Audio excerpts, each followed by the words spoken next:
JEE aspirants को ना ऐसा लगता है कि जेई मेन में हमेशा नए क्वेश्चंस बनते हैं और हमेशा एग्जाम में आप प्रिपेयर नहीं कर सकते पहले से कि एग्जाम में कैसा क्वेश्चन आएगा।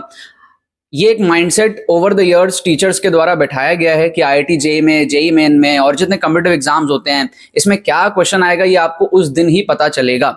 बट सच बताऊं तो ऐसा नहीं है। पिछले इतने सालों से आप सोचो आईआईटी जेई चल रहा है, जेई मेन चल रहा है, एआई ट्रिपल ई था पहले, अब तो जेई मेन को भी 10 साल से ऊपर हो गए हैं, 2013-14 से स्टार्ट हुआ था।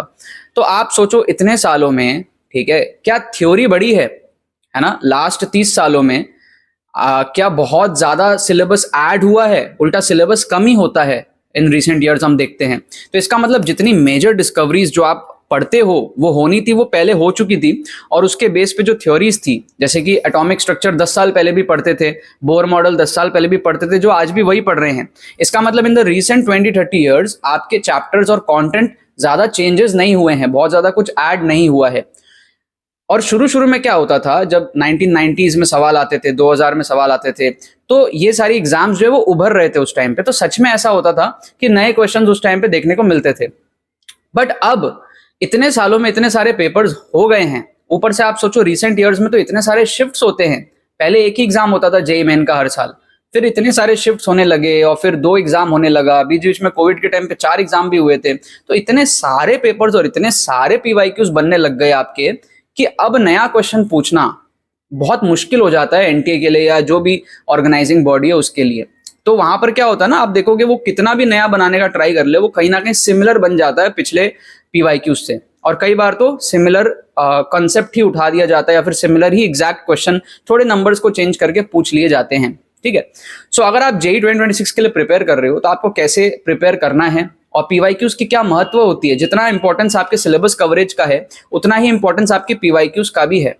इवन मैं 2017 में जेईएमएन का एग्जाम दिया था और मैं पीवाईक्यूज पे बहुत फोकस करता था, जिसके वजह से मेरा सिलेबस बहुत कम कंप्लीट था, फिर भी मैं पीवाईक्यूज जो है मैक्सिमम चैप्टर्स के थोड़े थोड़े देख के जाता था और मेरे को आइडिया लगता था कि हाँ ये क्वेश्चंस आए हैं, ये मेरे देखे देखे हुए क्वेश्चंस है। वो फील आपके एग्जाम में आनी बहुत जरूरी है, क्योंकि 300 नंबर का जेईएमएन का पेपर है, अगर आपको 180-200 लाना है तो एटलीस्ट 100-120 मार्क्स ऐसा होना चाहिए जो आपका देखा देखा हुआ हो पहले से, तभी तो आप उतना करके फिर बचे हुए में दिमाग लगा के कर पाओगे। आप ये सोचो कि आप पूरा 0 से 200 पूरा दिमाग लगाओगे, उस दिन टाइम ज्यादा लग सकता है, आप बिगाड़ सकते हो अपना एग्जाम। तो एटलीस्ट 1/3 पेपर आपका ऐसा होना चाहिए जो आपको देखे देखे हुए, कह रहे ये क्वेश्चन तो मैंने एनसीईआरटी में देखा था, ये क्वेश्चन तो मेरे टीचर ने कराया था कोचिंग में, ये क्वेश्चन तो यार उस साल आया था, मैंने पीवाईक्यू में करा था, अरे ये क्वेश्चन तो मेरे मॉक टेस्ट में आया था। इस टाइप की फील आपको एग्जाम में आनी चाहिए। ठीक है, मैं आपको कुछ एग्जांपल्स के थ्रू समझाऊंगा। हो सकता है आपको ये बिलीव ना हो कि जेईएमएन में क्वेश्चंस रिपीट होते हैं, बट आपको समझाऊंगा कुछ एग्जांपल्स के थ्रू इस वीडियो के अंदर में कि कैसे क्वेश्चंस रिपीट होते हैं। सबसे पहले आप देखो स्क्रीन पे आपको एक क्वेश्चन दिखेगा 2019 का जेईएमएन का। ठीक है, कैपेसिटेंस का क्वेश्चन है। अब इसके अंदर में K1, K2, K3, K4 इस तरीके से आपको दिया हुआ डाइलेक्ट्रिक। अब इस क्वेश्चन को अगर आपको सॉल्व करना है, लेट्स से आप अगर पीवाईक्यूज कर रहे हो घर में बैठ के, तो आप जब पीवाईक्यू करोगे तो आपके सामने ये सवाल आएगा। अब जब ये सवाल आएगा आपको पता रहेगा कि भाई सीरीज पैरेलल का कंसेप्ट क्या होता है, कैपेसिटेंस के अंदर में कैसे इसको सॉल्व करना होता है, तो आपकी वो थ्योरी जो है वो पक्की हो जाएगी। ठीक है ना। अब जब वो थ्योरी आपकी पक्की हो गई है तो आप देखो 2025 में अप्रैल अटेम्प्ट के अंदर में ये जो सवाल आया है इसमें भी सिमिलर टाइप का ही कंसेप्ट लगेगा।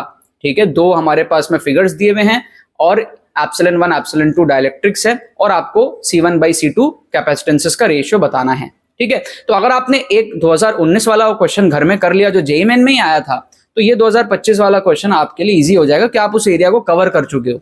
बाकी मैं आपको बताता हूं जल्दी से एक ट्रिक इसका कि भाई जैसे 2019 वाला जो क्वेश्चन है ना, उसमें अगर आप K1, K2, K3, K4 चारों को आप 1 कंसिडर कर लो, मतलब आप डाइलेक्ट्रिक को 1 मान लो। अब डाइलेक्ट्रिक 1 का मतलब क्या है कि वैक्यूम है, कुछ और है ही नहीं।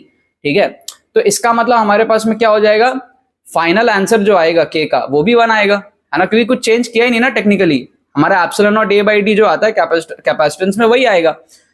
तो इससे आप देखोगे ना ऑप्शन बी और ऑप्शन डी आपके एलिमिनेट हो जाएंगे। आप चारों ऑप्शंस में जो है 1, 2, K1, K2, K3, K4 को 1 पुट कर लो, क्योंकि हम अज्यूम तो कुछ भी कर सकते हैं ना, K एक जनरल नंबर है, K1, K2, K3 कुछ भी हो सकता है, तो आपने मन से 1 पुट कर रहे हैं तो K की वैल्यू भी 1 ही आएगी। आप देखो ऑप्शन ए और सी में से आंसर आएगा, बी और डी एलिमिनेट हो जाएगा। 2 ऑप्शन एलिमिनेट हो गए, हम तुक्का लगा सकते हैं यहाँ पे, इंटेलिजेंट गेसिंग कर सकते हैं 2 ऑप्शन एलिमिनेट करने के बाद में। ऑप्शन ए यहाँ पे करेक्ट आंसर है, हमारी एक्यूरेसी अच्छी रही यहाँ पे तुक्का लगाने के लिए। अब सोचो जैसे मैंने आपको ये ट्रिक बता दिया यहाँ पे, तो अब 2025 वाले क्वेश्चन में आप यही ट्रिक यूज करोगे। मान लो आप मेरे स्टूडेंट हो और आपने जो है मेरे से सीख लिया ट्रिक्स, तो अब आप ये 2025 वाला क्वेश्चन करोगे ना, यहाँ पर आप क्या करोगे, एप्सिलॉन 1 एप्सिलॉन 2 दोनों को आप 1 ले लोगे, दोनों को 1 ले लोगे, मतलब क्या है, अगेन सेम चीज, डाइलेक्ट्रिक है ही नहीं, वैक्यूम ही है, इसका मतलब दोनों फिगर्स में कोई चेंजेस है ही नहीं, इसका मतलब C1 C2 बराबर है, दोनों का हमारे पास में कैपेसिटेंस सेम है, इसका मतलब जो रेशियो आएगा वो आएगा 1। अगर रेशियो आएगा हमारे पास में 1 तो आप सेम चीज को ऑप्शंस में सब्स्टिट्यूट कर दो, ठीक है। पहले ऑप्शन में तो एप्सिलॉन नॉट दिया हुआ है, वो तो आएगा नहीं क्योंकि वो ऑब्वियसली कट जाएगा, तो उसको तो एलिमिनेट कर दो। बाकी ऑप्शंस में आप एप्सिलॉन 1 एप्सिलॉन 2 को आप 1 पुट करो, ठीक है, और आप देखोगे सारे ऑप्शन एलिमिनेट हो जाएंगे, सिर्फ ऑप्शन सी आपका बचेगा, क्योंकि वो आपको फाइनली आउटपुट में 1 देगा कैलकुलेट करने पे, ठीक है। जो कि समझ में आ रहा है कि अगर हम एप्सिलॉन 1 एप्सिलॉन 2 दोनों को सेम ले ले, 1 ले ले, तो वैक्यूम वाला केस बन गया, तो दोनों फिगर सेम है तो रेशियो 1 आएगा, वही ऑप्शंस में सब्स्टिट्यूट करके आंसर सी करेक्ट आ जाएगा आपका, वो आपको इक्वल टू 1 दे रहा है पुट करने पे। तो ये स्मार्ट तुक्का ट्रिक्स है। सोचो आप क्वेश्चन के एंगल से भी आप इंप्रूवमेंट कर सकते हो, आप ट्रिक्स के एंगल से भी आप इंप्रूवमेंट कर सकते हो, क्योंकि इवन ट्रिक्स भी रिपीट होते हैं एग्जाम के अंदर में, ठीक है। सेकंड क्वेश्चन एक और मैं आपको बताऊंगा, उससे पहले ये मेरा JEE Main 2026 का तुक्का ट्रिक्स कोर्स है साइंटिफिक, इससे आप 60 to 80 मार्क्स JEE Main के अंदर में बूस्ट कर सकते हो। स्ट्रक्चर्ड मैनर में आप सारे ट्रिक सीखोगे, थाउजेंड्स ऑफ एस्पिरेंट्स हर साल इस कोर्स के थ्रू जो अच्छे कॉलेजेस में पहुंचते हैं, और इस साल का कोर्स और भी ज्यादा इन डेप्थ है, सबसे ज्यादा बढ़िया है, और अभी इसके अंदर में ऑफर भी चल रहा है। साथ में अगर आप 2 तारीख तक इसमें एनरोल करते हो तो आपको दुर्गा पूजा का एडिशनल 500 ऑफ भी मिल जाएगा। लिंक डिस्क्रिप्शन में दिया हुआ है, सारे डिटेल्स आपको मिल जाएंगे वहां पे। कोई भी क्वेरी होती है तो हमारी टीम को आप व्हाट्सअप कर सकते हो। अभी एनरोल करोगे तो सिर्फ 1499 में आपका एनरोलमेंट पूरा हो जाएगा, ठीक है। अब देखते हैं सेकंड क्वेश्चन हमारे पास में क्या है, कि भाई एक और एग्जांपल समझाता हूं कि 2022 में एक क्वेश्चन आया था, ठीक है। आप इस क्वेश्चन को देखो, बड़ा ही सिंपल सा क्वेश्चन है कि भाई काइनेटिक एनर्जी का एक्सप्रेशन क्या होगा। कोई बॉक्स ए है, ऊपर से गिर रहा है, काइनेटिक एनर्जी हाइट के टर्म्स में आपका कितना होगा, ठीक है। अब इसमें क्या है, बड़ा सिंपल है कि भाई पोटेंशियल एनर्जी जितना रिड्यूस हुआ है उतना ही काइनेटिक एनर्जी आया है, इसका मतलब mg/0 पोटेंशियल एनर्जी रिड्यूस हुआ है ना, जितना ड्रॉप हुआ है उतनी ही काइनेटिक एनर्जी आएगी, तो वही काइनेटिक एनर्जी का एक्सप्रेशन है mg/0, राइट। तो ये 2022 में JEE Main में आया हुआ सवाल था और बड़ा सिंपल था।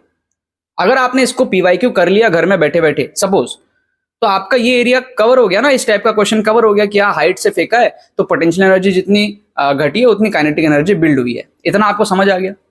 अब आप देखो JEE Main का ये वाला क्वेश्चन जो 2025 में आया, और ना कि 2025 में आया, मैं आपको बता दूं ये नीट में भी आया है 2021 में, और IIT में भी पहले आ चुका है, ठीक है। AIEEE IIT में भी 15-20 साल पहले क्वेश्चन आ चुका है, तो ऐसा नहीं है कि फर्स्ट टाइम आया है, ये और भी एग्जाम्स में देखा गया है क्वेश्चन।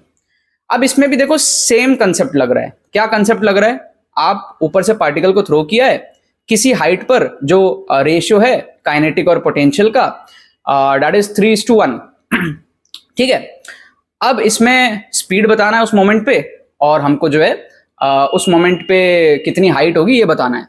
अब अगर आपको कॉन्सेप्ट याद है 2022 वाला क्वेश्चन, क्योंकि आप घर में करके गए हो ना, आपको एग्जैक्टली क्लिक हो जाएगा कि पोटेंशियल एनर्जी जितनी घटी है उतनी काइनेटिक एनर्जी आई है, तो आपको समझ आ जाएगा कि अगर 3:1 का रेशियो चाहिए तो हाइट s/4 पे होना चाहिए, क्योंकि s/4 हाइट पे होगा तो ड्रॉप कितने का हुआ है, 3s/4, ठीक है ना। तो काइनेटिक एनर्जी कितनी है अभी, mg इंटू 3s/4, ठीक है, 3 mg s/4, और पोटेंशियल एनर्जी कितनी है अभी, क्योंकि s/4 हाइट पे है फ्रॉम द सरफेस, तो mg s/4 that is the potential energy remaining, और जितनी रिड्यूस हुई है वो काइनेटिक एनर्जी है। तो रेशियो क्या हो जाएगा, 3:1 हो जाएगा ना, 3 mg s/4 upon mg s/4, 3:1 का रेशियो आ जाएगा। मतलब हाइट जो करंट हाइट है सरफेस से वो s/4 होगी, और ऊपर से जो ड्रॉप था वो 3s/4 का था। तो s/4 हाइट आप यहां पर मार्क कर सकते हो। दूसरा, आप यहां पर स्पीड का डायमेंशन देख सकते हो, तो √GS जो है वो स्पीड के डायमेंशन के बराबर आएगा, ठीक है। तो रूट वाला जो ऑप्शन है उसको आप s/4 के कॉम्बिनेशन के साथ मार्क कर सकते हो। आपको पूरा सॉल्व करने की जरूरत भी नहीं पड़ी, ओरली आपका यहाँ पर क्वेश्चन सॉल्व हो गया। तो ऐसा नहीं है कि JEE Main में आपके दिमाग हमेशा एग्जाम में ही लगाना पड़ेगा। मैं आपको इस वीडियो के थ्रू समझाने की कोशिश किया हूं कि अगर आप PYQs को अच्छे ढंग से सॉल्व करते हो और उसमें से आप पैटर्न्स खोजने का ट्राई करते हो, तो आप जब एग्जाम में जाओगे ना तो आपका टाइम सेव होगा कंपेयर टू अदर स्टूडेंट्स। बाकी स्टूडेंट्स जो ज्यादा टाइम लगाएंगे, क्वेश्चन को पढ़ेंगे, समझेंगे, आपको ऑलरेडी पता होगा कैसे अटैक करना है। तो जब आपको ऑलरेडी पता होगा कैसे अटैक करना है और 1/3 पेपर में अगर आपने ये चीज कर लिया तो 100 नंबर आप ये चीज कर सकते हो आराम से। इतना आपको कॉमन मिल जाएगा प्रीवियस ईयर्स से। ये तो कुछ एग्जाम्पल दिखाया हूं मैं, ऐसा पूरा पेपर में लेके बैठोगे और पास्ट ईयर पेपर्स देखोगे आप 10-15 साल का, आपको बहुत कॉमन दिखेगा। और इससे आपका कॉन्फिडेंस भी बूस्ट होता है। जब आप तैयारी करते हो ना, इस तरीके से आपका कॉन्फिडेंस बूस्ट होता है, राइट। तो ज्यादा से ज्यादा पीवाईक्यूज को आप सॉल्व करो, टारगेट रखो कट ऑफ जितना मार्क्स आपके रिपीटेड क्वेश्चन से आने चाहिए। और ऐसा हर साल होता है, 2025 में हुआ तो 26 में भी होगा ना, 27 में भी होगा, हर साल होगा। क्योंकि अब नया क्वेश्चंस कहां से आएगा? क्वेश्चंस तो उसी थ्योरी से आएगा जो ऑलरेडी पूछा जा चुका है ना, उसी में थोड़ा बहुत चेंजेस करके पूछा जाएगा, राइट। इस तरीके से आप प्रिपरेशन करो, जो आपके 100 मार्क्स आ जाए ना, वहां से 200 150 प्लस जो जर्नी रहती है वो वहां पे आपको एग्जाम में दिमाग लगाना है, एकदम जीरो से दिमाग नहीं लगाना है, राइट। आई होप आपको बहुत इंपॉर्टेंट बात है मैंने इस वीडियो के अंदर में समझाई। चैनल को सब्सक्राइब करके रखो, जेई के लिए बहुत सारे वीडियोस आपके लिए आ रहे हैं और लिंक डिस्क्रिप्शन में दिया हुआ है। तुका ट्रिक्स कोर्स का एनरोल कर लो, दुर्गा पूजा के पहले आपको एडिशनल 500 ऑफ उसमें मिल जाएगा। कोई भी क्वेरी हो तो हमारी टीम का व्हाट्सअप करके पूछ लेना। बाकी तो बस यही बात है, मिलता हम लोग अपने हमारे किसी नेक्स्ट यूट्यूब वीडियो में। Thank you so much.